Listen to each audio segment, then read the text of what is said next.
Hi, I'm Eric Herman. I'm the Dean of Theological Research and Publication here at Concordia Seminary. One of the things that we focus on here, in addition to teaching pastors, is various forms of continuing education. One area of continuing education that we've had for quite some time through our graduate school is our Doctor of Ministry program.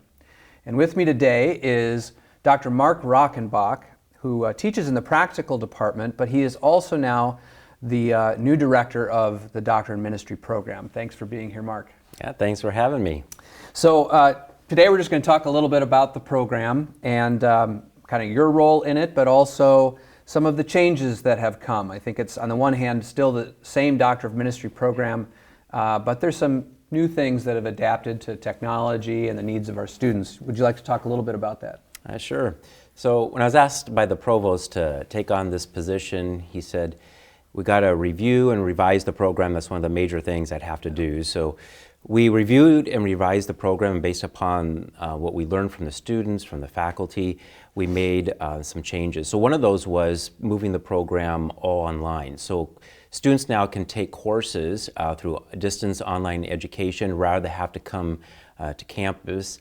And especially for pastors who are in ministry, it's difficult for them sometimes to leave their ministry for long periods of time to come to the seminary. So this provided a wonderful opportunity for that. However, we did learn when we were doing the review of the program that students still wanted to come to campus, to be in person with faculty, to use the library resources. So there are two opportunities, we call them seminars, where they do come on campus to be able to participate in library research, meet with their advisor, professors, and do some things. But I think moving the majority of the courses online has been a good move for us.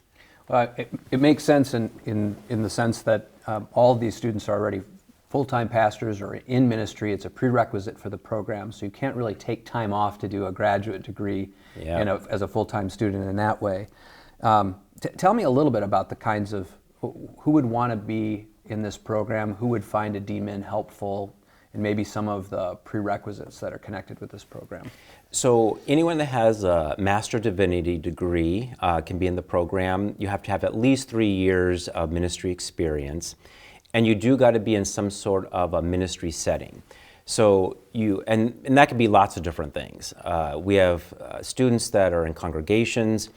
We have some students who are ecclesiastical supervisors, or like their district presidents.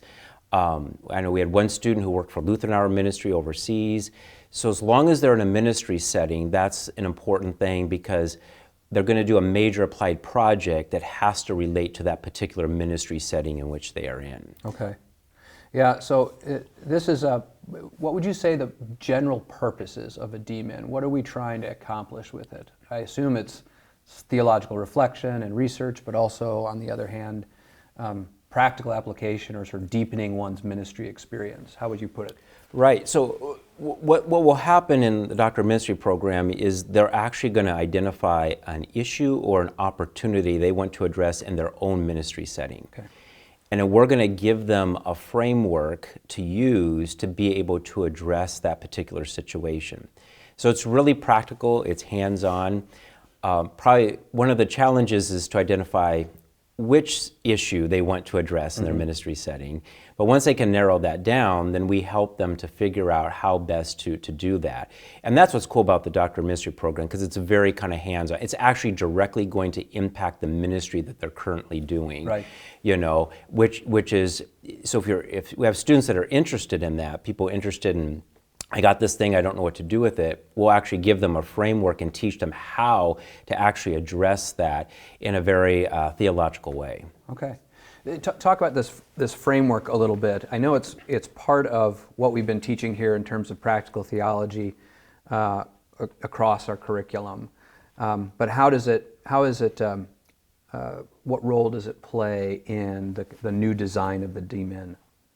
So we have this framework, it's called the Practical Theological Framework, and the framework actually helps students to identify the issue they want to attend to, create a research question. So the first core course that they take in the program will help them with that.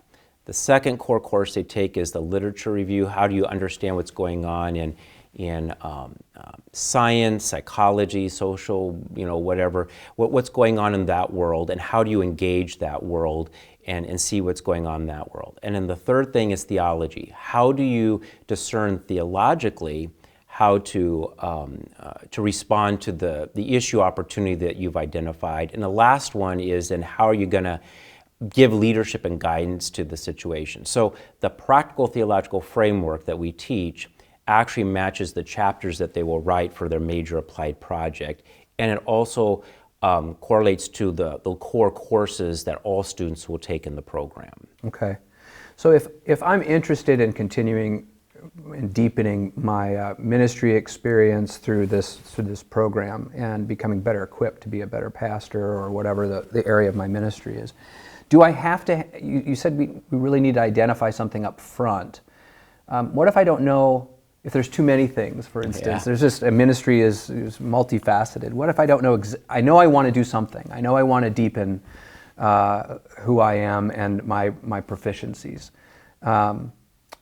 Is there a process by which you can help discern, a student can help discern with the faculty or with the program director on what kind of main questions we're up to? At what point do I have to pull the trigger and say, this is exactly what I want to write on? Yeah, that's a good question.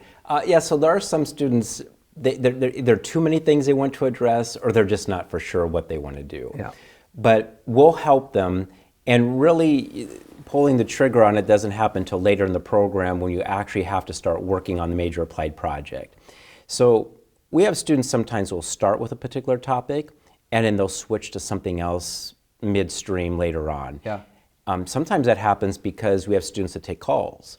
So a student in a particular ministry context thinks he's going to work on something, takes a call, goes somewhere else, and decides, well, I can't do that same thing at this new church. I got to figure out something else. Right. And definitely we work with them and help them with that. And advisors, or the advisor they choose, is very helpful too, because you can brainstorm about various ideas they want to do and how to do it.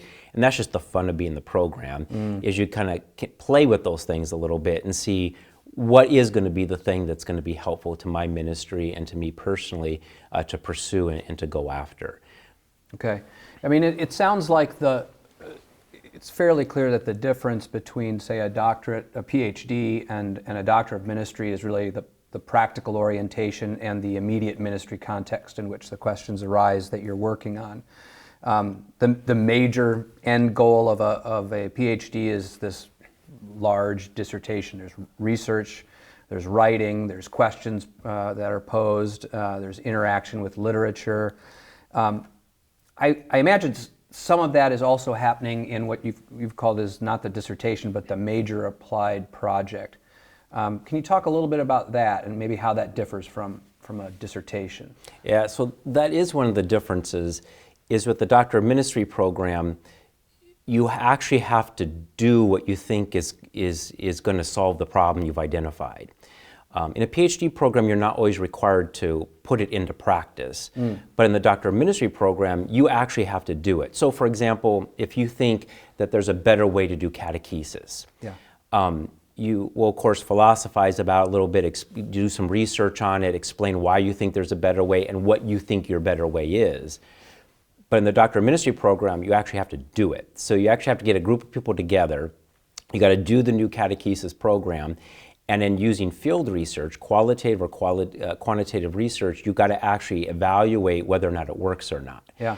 So you can't just simply say, this is what I would do. You got to actually do it, and then evaluate whether or not it was effective or not based upon what you thought. And sometimes it is, sometimes it isn't, but that's the cool part. You get to write about it and talk about it and say, if I do this differently, this is how I do it differently the second time. Yeah. So it is very practical. You actually have to do the thing that you want to do. That's why we call it a major applied project, because this project you're doing, you're actually applying it and doing it. There's a theoretical component, but actually part of the data that you're working with is things that you actually generate in your ministry context. I think my pastor, who's emeritus now, but when he was a pastor at my church, he did a D.Min in homiletics and preaching, and I'm pretty sure we were all the the data points, right? I mean, I'm sure. he was carrying it out right in front of us and experimenting. So Yes, that's yeah. good. No, the congregation very much is a part of what you're doing. Yeah. And they have to sign on to that.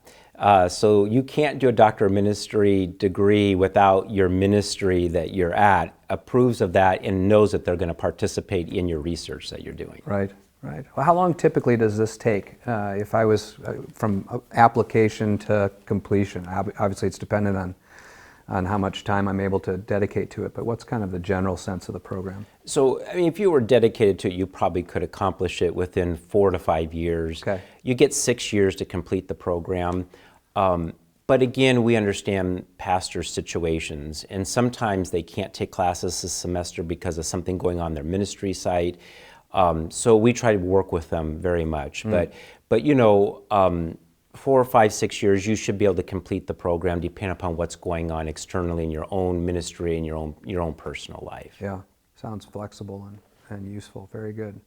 Well, if a pastor's interested in this, what's the process? Who do they contact? Go to our website. What's the best way to go about it? Well, if they want to contact me, they sure can. I'm more than willing to meet with anyone. And I've met with lots of people who have more questions about the program and want to know what's going on. I even sometimes will send them examples of past MAPS, we call them MAPS, Major Applied Projects that have been done. Sometimes that's helpful. But you can go just to the website, and to apply for the program, it's actually everything you need there is on the website. Okay. And then we have a staff member that will work with you through that application process to help you get everything in and kind of keep track with that. And then once everything's in for the application, then it goes to our Advanced Studies Committee for approval. Okay. But you can find even more information about the program just by going to our website, the seminary's website. There's tons of information there that will help anyone who wants to know even more about the program. Great, great. Well, I think we'll have the link here up on the video, so you can follow it up there too. But thanks for being here with us, and this is an excellent program. I think pastors have always benefited from doing continuing education, and this sounds like an exciting new direction for the program. So thanks for being here and for all the work that you do. Yep, thank you. And thank you for being here. My name's Eric Herman, and we'll see you next time.